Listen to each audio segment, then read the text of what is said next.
¿Están escuchando?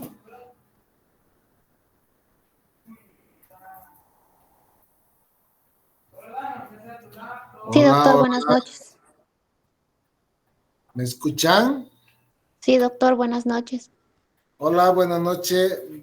Vamos a empezar, ¿no? Con este tema, que es el abdomen agudo, que es una patología, una entidad que vamos a ver que engloba varias cosas, varias enfermedades, y que hay que tener conceptos, digamos, claros acerca de qué es o a qué se refiere esta entidad. Y entonces podemos decir que el abdomen agudo es un término que se va a aplicar a cualquier cuadro clínico cuyo síntoma primordial es el dolor abdominal, ¿no? De presentación aguda, con o sin síntomas acompañantes, y no incluye la exacerbación de una enfermedad crónica por lo que es necesario que el paciente previamente esté bien o esté sano, ¿no? O sea, esto hace referencia, por eso se llama abdomen agudo, ¿no? Porque aquí hay dos contextos. Uno es el dolor abdominal y otro es la presentación aguda en un paciente o una persona que previamente esté sano. Hay pacientes que tienen enfermedades crónicas como la enfermedad inflamatoria intestinal, las neoplasias, etcétera, que ya de por sí son entidades que dan dolor, que del dolor crónico, pero que se exacerban en un determinado momento. Entonces, esto sería, digamos, saldrían del concepto de abdomen agudo. La etiología es múltiple, pero no siempre es de origen abdominal. A veces, muchas veces, el origen es extraabdominal, como vamos a ver más adelante. El 8 al 12% de los pacientes con abdomen agudo representan o están representados por los pacientes que acuden en los servicios de urgencia. O sea, miren que el 10% de una urgencia que sea por abdomen agudo es bastante importante. Puede expresar una situación grave, ¿no? Eso hay que analizarlo en el contexto clínico y a través de los exámenes de laboratorio. El diagnóstico etiológico no siempre es fácil, hay que tomar en cuenta, ¿no? Si son ancianos, si son lactantes, si son mujeres en edad fértil, mujeres embarazadas o pacientes inmunodeprimidos, ¿no? Donde en estos grupos poblacionales, pues la etiología va a ser variada o va a ser diferente también, ¿no? Entonces, acá tenemos una clasificación donde nos decimos que el abdomen agudo puede ser de tratamiento médico, puede ser un abdomen agudo de tratamiento quirúrgico o un abdomen agudo en periodo de observación. Hay muchos pacientes que nosotros realmente no podemos determinar si es quirúrgico o es médico, y entonces nosotros generalmente damos un periodo de observación que a veces puede ser de 24 horas, donde nosotros vamos a valorar la aparición, no solamente el comportamiento del dolor abdominal, sino también vamos a valorar los otros signos acompañantes como fiebre, escalofríos, que van a acompañar el cuadro de dolor abdominal.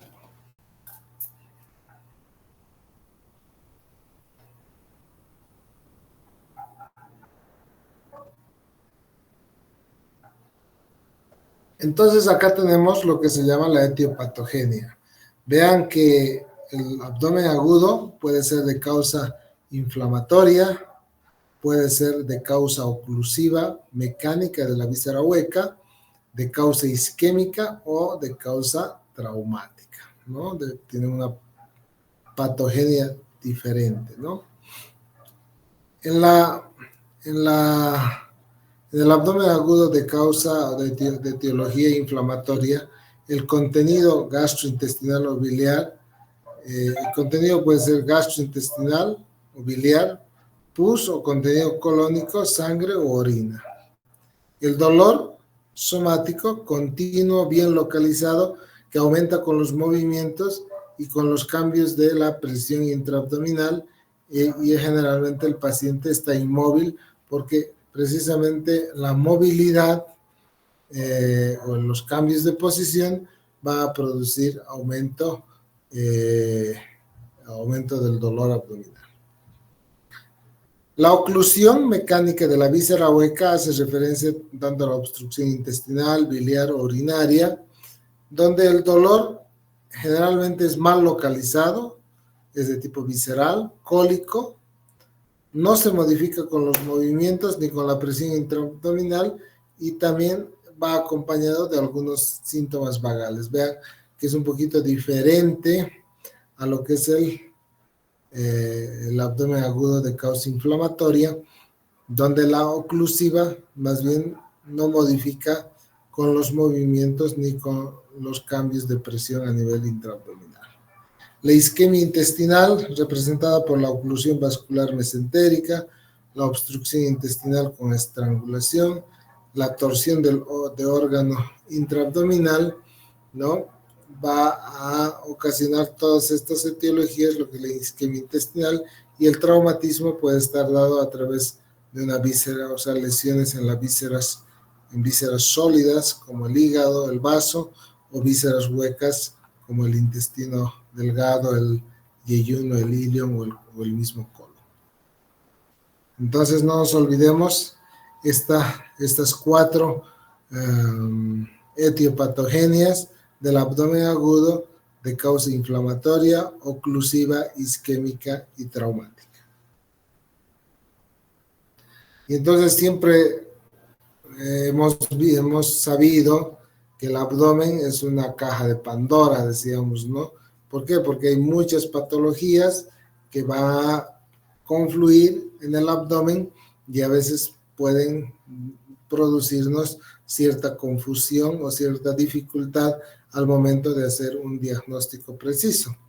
Y es que en el cuadro clínico definitivamente tenemos al dolor abdominal, este dolor abdominal que nosotros tenemos que ver de qué tipo es de tipo espasmódico, es de tipo urente, es continuo, es intermitente, dónde se localiza el dolor, la localización en los 9 cuadrantes, la intensidad, ¿no? Leve, moderada, grave, o a veces la intensidad se lo puede dividir del 1 al 10, del 1 al 100, y el tipo de irradiación, el dolor dónde se origina y hacia dónde va, hacia dónde irradia, y esto nos va, cuando nosotros hacemos un análisis o una buena anamnesis acerca del dolor, pues es el punto fundamental para partir hacia el diagnóstico preciso. Sin embargo, ahí tenemos los signos y síntomas acompañantes que también nos puede orientar hacia lo que es la etiología del abdomen agudo. Náuseas y vómitos es bastante frecuente, que a veces es reflejo, puede ser tóxico o de obstrucción intestinal, alteración del hábito intestinal, fiebre, escalofríos, shock cuando la situación clínica es grave, síntomas ginecológicos como amenorrea, leucorrea, o síntomas urinarios también cuando hay infecciones del tracto urinario. Entonces, vean esto: la colelitiasis, el cólico biliar, la colecistitis aguda, la obstrucción intestinal, el divertículo de Meckel, la perforación intestinal, la apendicitis, la rotura de un ovario,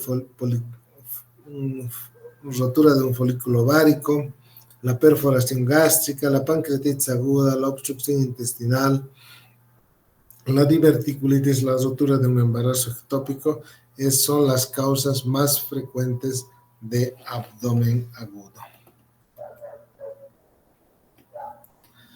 Entonces, el cuadro clínico y la orientación diagnóstica y la exploración física, ¿no?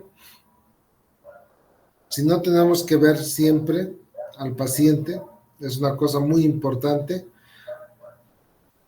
Es la inspección, ver si el paciente está quieto, está móvil, está inmóvil, está muy agitado, está tranquilo, la presencia de la piel y mucosas, que es la palidez o no, la ictericia, la respiración, el tipo de respiración torácica abdominal, la distensión abdominal y la presencia de algunos signos que son típicos, por ejemplo, el de Cullen o el de Gray-Turner, que son parte de la hemorragia retroperitoneal digamos, de los pacientes con pancreatitis necrohemorrágica.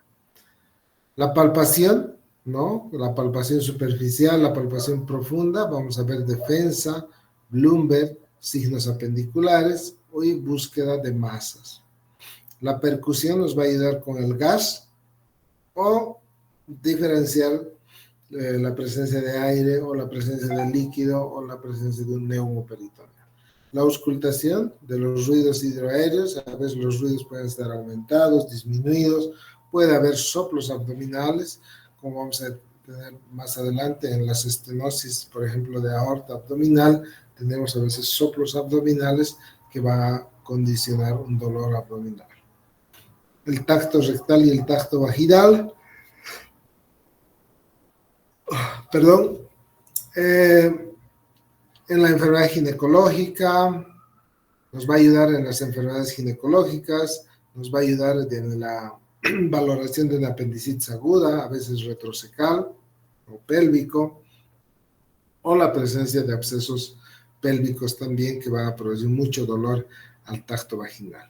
Entonces, no nos olvidemos siempre, cuando nosotros vamos a explorar un paciente que esté con un abdomen agudo, pues la inspección, la palpación, la percusión, la auscultación y el tacto rectal y el tacto vaginal.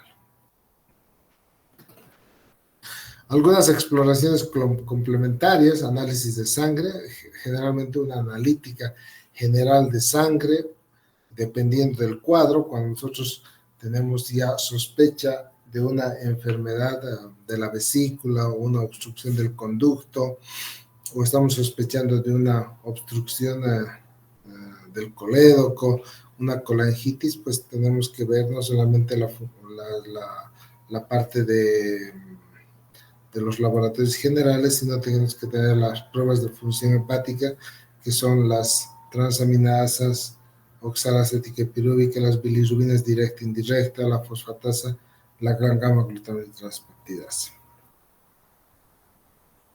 Hay que hacer un análisis de orina. Muchas veces los dolores abdominales, los dolores lumbares, simplemente son pielonefritis que podrían producir este tipo de molestia. Electrocardiograma también muy importante, sobre todo en el tema del dolor en el epigastrio, ¿no? Sabemos que la cara inferior del diafragma, la pared inferior del diafragma del corazón descansa sobre el diafragma. Por lo tanto, un infarto, una isquemia a nivel de la pared inferior, pues va a dar un dolor en el epigastrio. Y esto es muy importante porque muchas veces, nosotros confundimos con una gastritis, una dispepsia, y a veces estamos tratando con protectores gástricos. El paciente tiene un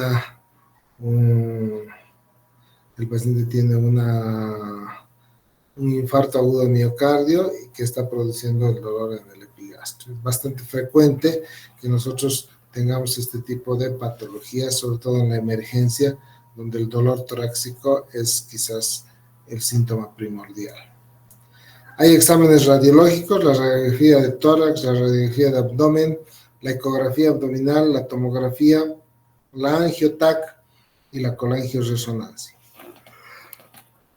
Y a veces tenemos que recurrir a la laparoscopía. Entonces acá, por ejemplo, miren cómo, ¿no? Existe líquido, un derrame pleural derecho, probablemente sea una neumonía. A veces este tipo de pacientes, por ejemplo, que están muy cerca del derrame paraneumónico del lado derecho, muy cerca al hígado, a veces el paciente puede simular un dolor abdominal en hipocondrio derecho. A veces el diagnóstico diferencial de una de una colecistitis aguda, entonces está con mucho dolor y entonces vean cómo no tiene nada que ver, es un dolor referido al abdomen desde el tórax. Entonces, la radiografía de tórax, la radiografía de abdomen y la ecografía abdominal. Quizás la ecografía abdominal es el estudio que hoy en día se le saca mayor provecho tanto en el abdomen como en el tórax. Entonces, muchas veces acá, por ejemplo, nosotros podemos hacer un barrido, podemos ver la cantidad de derrame, no solamente la cantidad de derrame, sino la consolidación y ver en el tiempo cómo va a estar evolucionando este paciente. Angiotac de abdomen, a veces la tomografía o el angiotac son para precisar ciertas patologías. A veces en la tomografía podemos utilizarla en órganos, por ejemplo, que son de difícil valoración para la ecografía. Uno de ellos es el páncreas, ¿no? Entonces, a veces la difícil valoración hace que nosotros pidamos una tomografía. La angiotac de abdomen es una tomografía especial donde vamos a ver los vasos sanguíneos del abdomen. Entonces vamos a ver no solamente el tipo de vaso, sino la permeabilidad vascular y si hay obstrucciones o no hay obstrucciones. Entonces es muy importante la angiotac de abdomen cuando estamos sospechando de un infarto mesentérico, de una isquemia intestinal. La colangioresonancia también cuando estamos sospechando de una obstrucción del conducto biliar, quizás es el mejor estudio para esclarecer o denegar este tipo de enfermedades.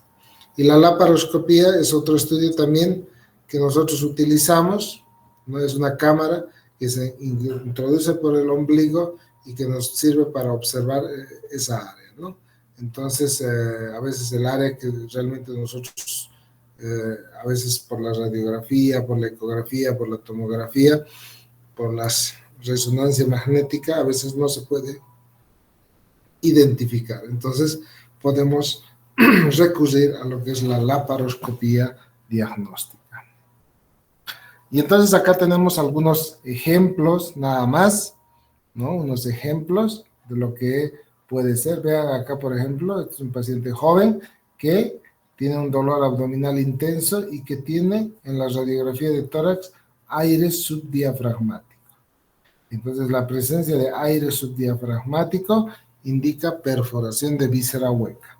Entonces, este es un paciente que está perforada una úlcera gástrica y entonces, bien, como está con mucho dolor el paciente, aire subdiafragmático, y este paciente tiene que entrar a quirófano urgente. Tenemos una placa radiográfica donde vamos a ver la obstrucción intestinal. Vean cómo el intestino está totalmente obstruido, ¿no? Se ve, está no solamente obstruido, sino también dilatado y obstruido, ¿no? Entonces, es muy importante hacer este diagnóstico porque este tipo de placas vamos a ver en obstrucción intestinal alta por bridas y adherencias y a veces esa es la causa y debemos darle un tratamiento adecuado. Y acá, por ejemplo, es un paciente, un niño, un niño que viene por abdomen agudo con datos de irritación peritoneal, se le toma la placa y vean cómo el apéndice está ahí, ¿no? El apendicolito que se llama, el apéndice está ahí. Entonces se hace el lavado y todo el cosa y después va a ser sometido este paciente a un procedimiento quirúrgico. Acá tenemos otras radiografías. Vean esta radiografía, por ejemplo, donde hay una gran dilatación de lo que es el intestino delgado, ¿no? Gran dilatación del intestino delgado, al igual que acá. Por ejemplo, este paciente tenía un infarto mesentérico. Vean cómo hay una isquemia mesentérica que a veces es irreversible y probablemente mortal. Entonces el paciente va a tener este tipo de radiografías. Y acá, por ejemplo, tenemos un vólvulo de sigmoides. Vean cómo el sigmoide se ha volvulado, se ha torcido y produce una gran obstrucción y una gran dilatación, al igual que dilatación del colon. Este es un vólvulo de sigmoides que se presenta en pacientes que que tienen una enfermedad de Chagas, que sufren un estreñimiento crónico y que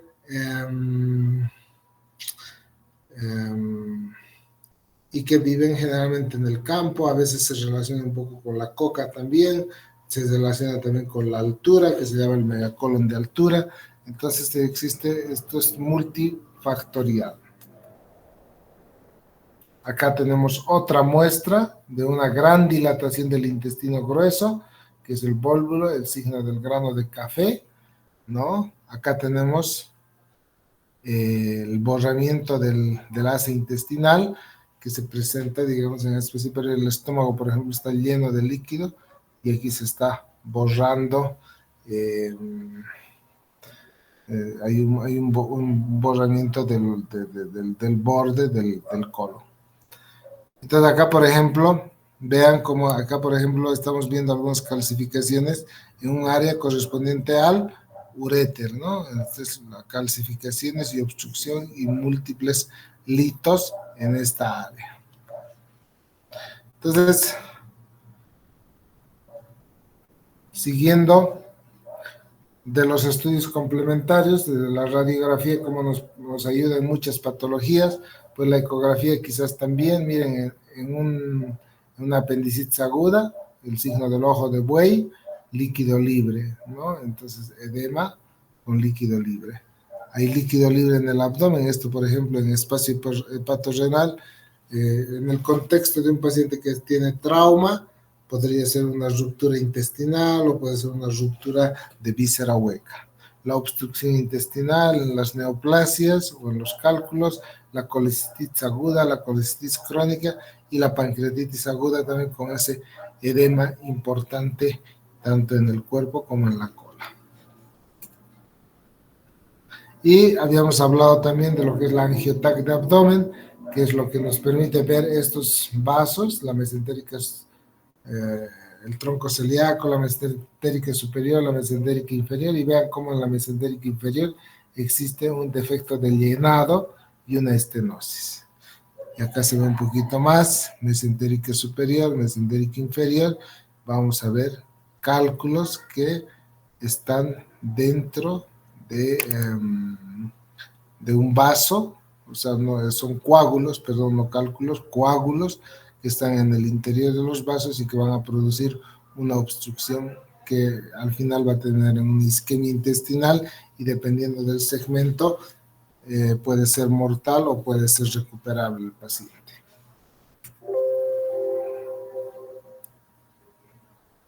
Ok, entonces esto es algo muy general, digamos, de lo que nosotros podemos ver en el abdomen agudo, ¿no? No se olviden, primero, esta parte, ¿no? Que es la etiopatogenia. No nos olvidemos que existen muchas patologías y no nos olvidemos que el abdomen agudo, médico o quirúrgico, está dado por ese dolor abdominal de inicio agudo en un paciente que previamente está sano.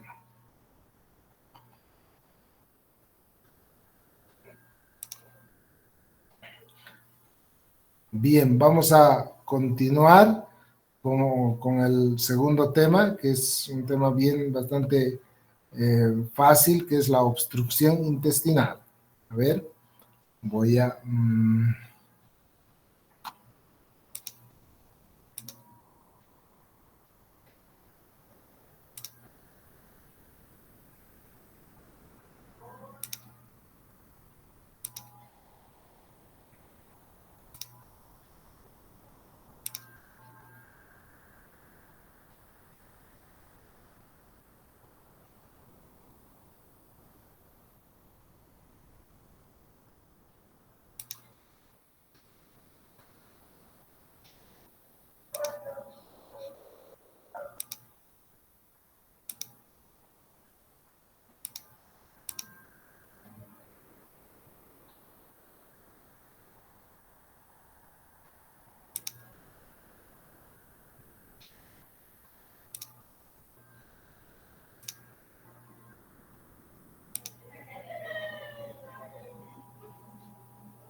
Bien. ¿Estamos bien hasta ahora? Jóvenes, ¿están por ahí? Hola, ¿se escucha?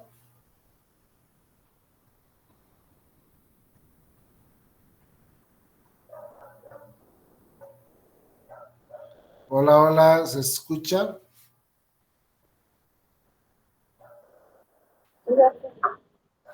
Hola,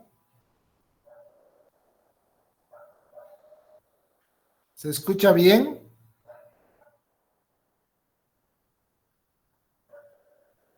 Sí, doctor. Bueno, entonces ahora vamos a pasar a un tema que se llama obstrucción intestinal baja, ¿no? Y es que la obstrucción intestinal baja, por definición, es un obstáculo que va a impedir el paso del contenido intestinal al tubo digestivo distal a partir de la válvula ileocecal. Entonces, normalmente la obstrucción intestinal es alta y la obstrucción intestinal es baja. La obstrucción intestinal alta es por encima de la válvula ileocecal y la baja es por debajo, o sea, quiere decir que la obstrucción intestinal baja le corresponde a todo lo que es el intestino grueso, colon ascendente, transverso, descendente, sigmoides, es lo que corresponde a la obstrucción intestinal baja.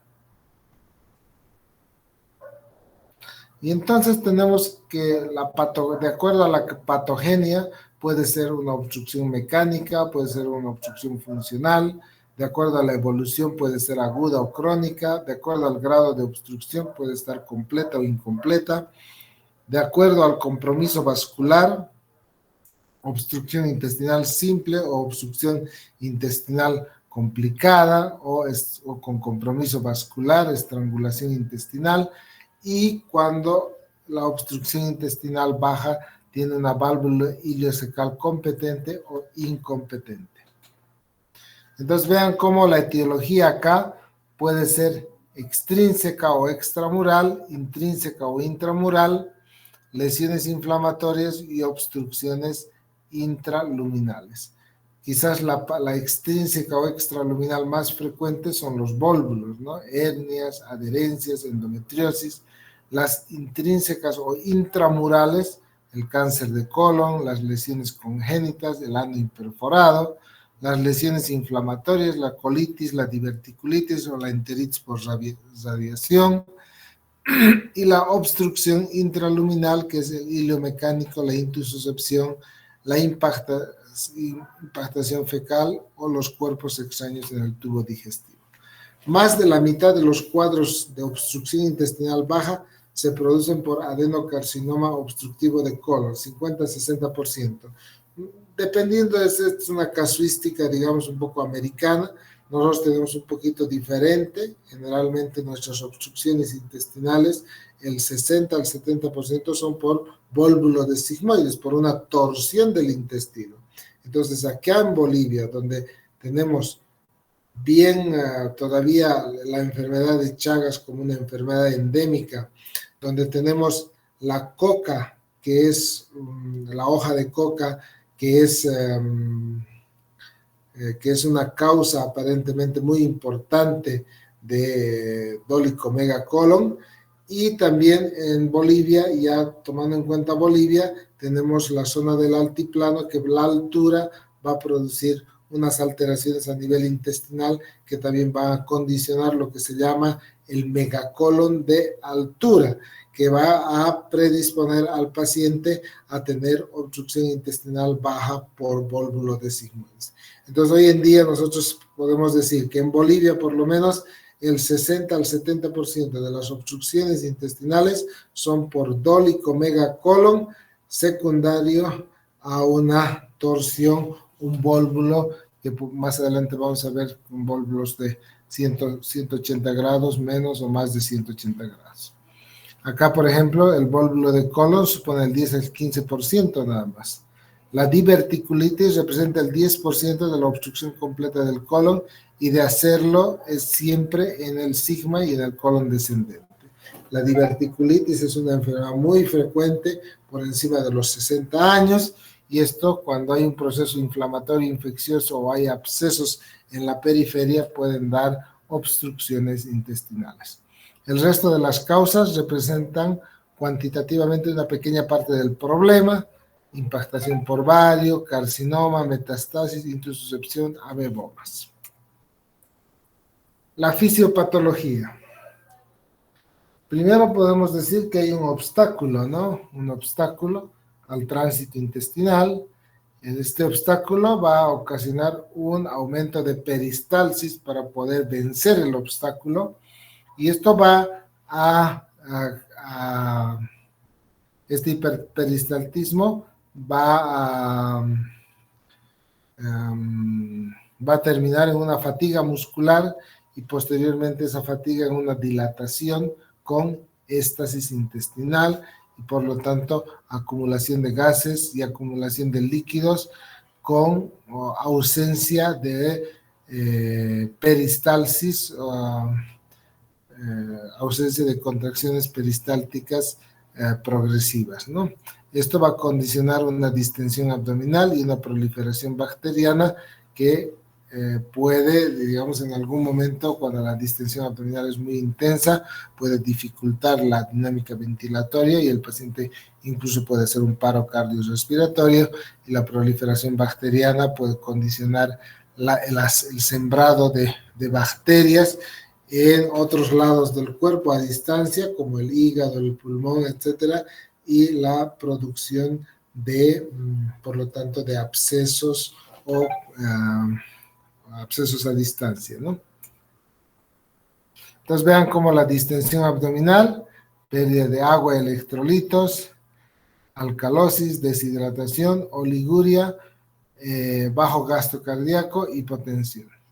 La distensión también puede producir vómitos. La distensión disminuye la absorción, aumenta la secreción, aumenta la presión abdominal con hipoventilación, edemas, éstasis venosa, isquemia, perforación, peritonitis, shock séptico, falla multiorgánica y muerte. Entonces acá vemos cómo la distensión abdominal, sea a través de un shock séptico, va a producir la falla multiorgánica y la muerte, o no, a través de la pérdida de agua y electrolitos puede producir un shock hipovolémico con consiguiente falla multiorgánica y muerte del enfermo.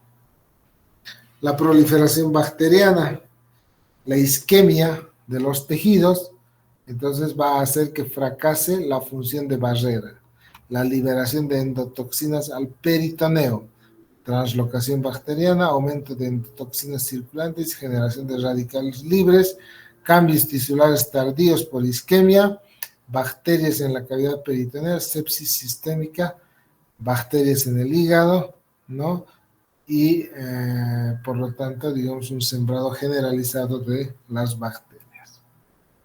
La presentación clínica es una cosa muy importante: dolor abdominal. Esto es generalmente, el dolor abdominal es muy intenso, el paciente viene prácticamente doblado en dos, el abdomen distendido, a veces refiere náuseas, vómitos o ambos, generalmente no, ausencia de evacuaciones, eso sí, dificultad para canalizar gases, dificultad para presentar deposiciones, gran distensión abdominal y además progresiva, alteraciones de los ruidos intestinales y signos de deshidratación e hipovolemia digamos, más adelante.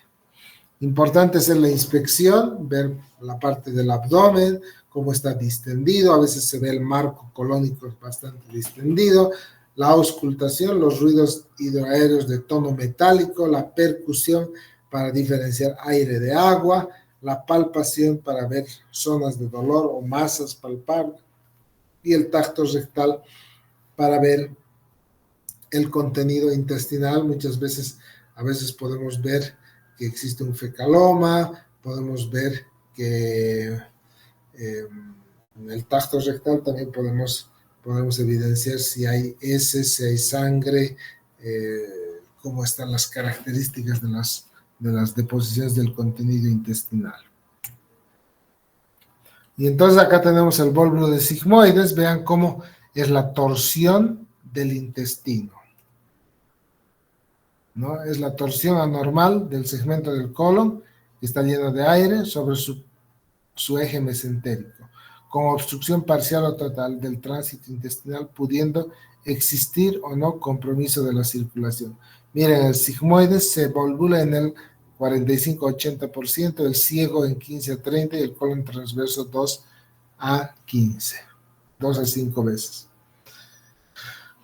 El vólvulo de sigmoides se puede clasificar como grado 1, menos de 108 de 180 grados, asintomático. El grado 2, más de 180 grados, con obstrucción parcial, que se reduce espontáneamente o con maniobras endoscópicas. Y el grado 3, mayor a 180, con obstrucción completa en asa cerrada, pero con isquemia reversible. Y la grado 4 es cuando la isquemia es irreversible.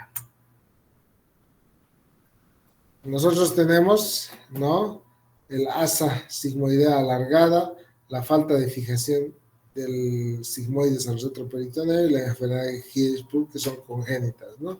El megacolon chagásico, los factores desencadenantes como hábitos alimentarios o la mesenteritis retráctil.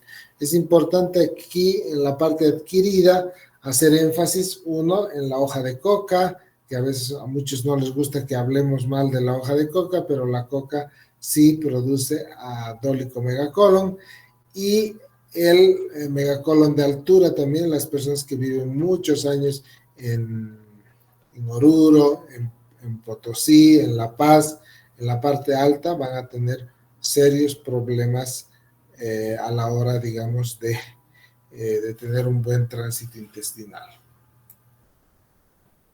Y vean cómo la clínica, vean el abdomen súper distendido, el dolor y la distensión abdominal es quizás los síntomas más importantes, la detención de heces, o sea, dificultad para canalizar gases, dificultad para canalizar heces, a veces puede haber fiebre, diarrea, vómitos, etcétera, pero esos son menos frecuentes.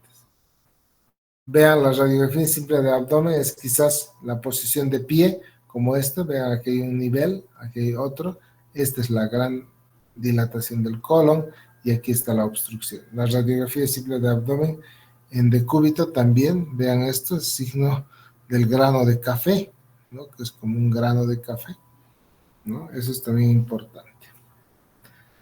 Después tenemos el diagnóstico endoscópico, vemos como acá, por ejemplo, está la roseta de torsión.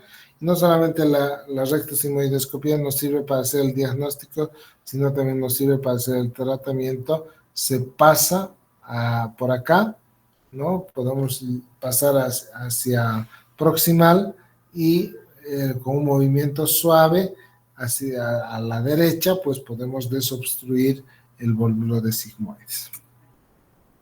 El tratamiento quirúrgico, a veces cuando hay complicaciones como por ejemplo isquemia, cuando hay perforación, pues tenemos que llegar, digamos, a solucionar el problema, y el Hartmann, que es la colostomía de cabo proximal, colostomía de cabo distal, es quizás la maniobra más, en la emergencia más frecuente, ¿no?, que se hace. El fecaloma, que es una complicación del dólico megacolon, que es el acúmulo de heces endurecidas y compactadas que el paciente no puede impulsar por sí solo. Las causas generalmente son funcionales: mala alimentación, inmovilidad, deshidratación, fármacos, debilidad, más frecuente en pacientes terminales con cáncer, en ancianos inmovilizados e institucionalizados.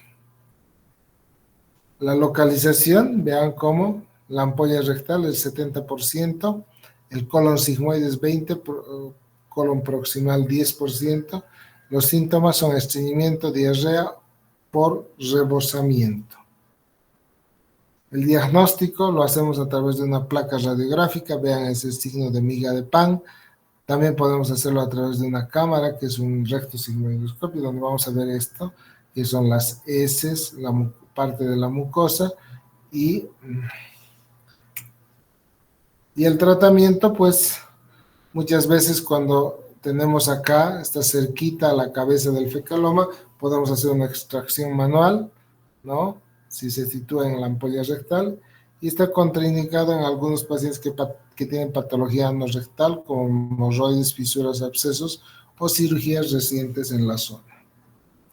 A veces necesitamos, ¿cuál es el material necesario? Guantes, dos pares de guantes, por lo menos lubricante anestésico, material de aseo para el paciente, toallas, jabones, protectores de cama. Algunos consejos después de que nosotros hayamos destorcido, hemos puesto, digamos, en su lugar nuevamente estos pacientes o hayamos resuelto el fecaloma, que la alimentación debe ser equilibrada, rica en verduras y fruta, en fibra, sobre todo rica en fibra, reducción del consumo de carnes, platos procesados y embutidos, beber líquidos abundantes, instaurar un horario de la defecación regular para que el paciente tenga un buen hábito intestinal y no reprimir las ganas de defecar, o sea, no aguantar esas ganas. Ejercicio físico nos va a ayudar, moderado. La presencia de probióticos y prebióticos también es muy importante, y evitar el consumo de alcohol y de tabaco. Entonces, algunos consejos que nosotros podemos dar al paciente, pero a veces cuando ya el intestino es muy largo, muy grande, lo único que nos queda es la cirugía y la resección intestinal y para resolver el problema. Ok. Bueno, ¿tienen alguna pregunta?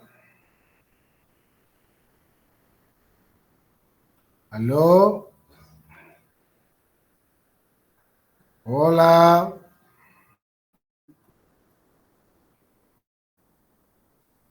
Hola, muchachos.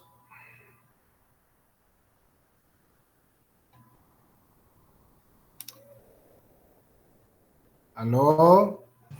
No, doctor, todavía no. Ya, entonces ya estamos entrando en esto. Mañana probablemente vamos a ver otros 2 temas. Y bueno, pues vamos a seguir adelante conociendo estas patologías del intestino delgado y del intestino grueso. ¿Ok? Mañana nos vemos entonces. Gracias, doctor. Hasta luego. Chao, chao.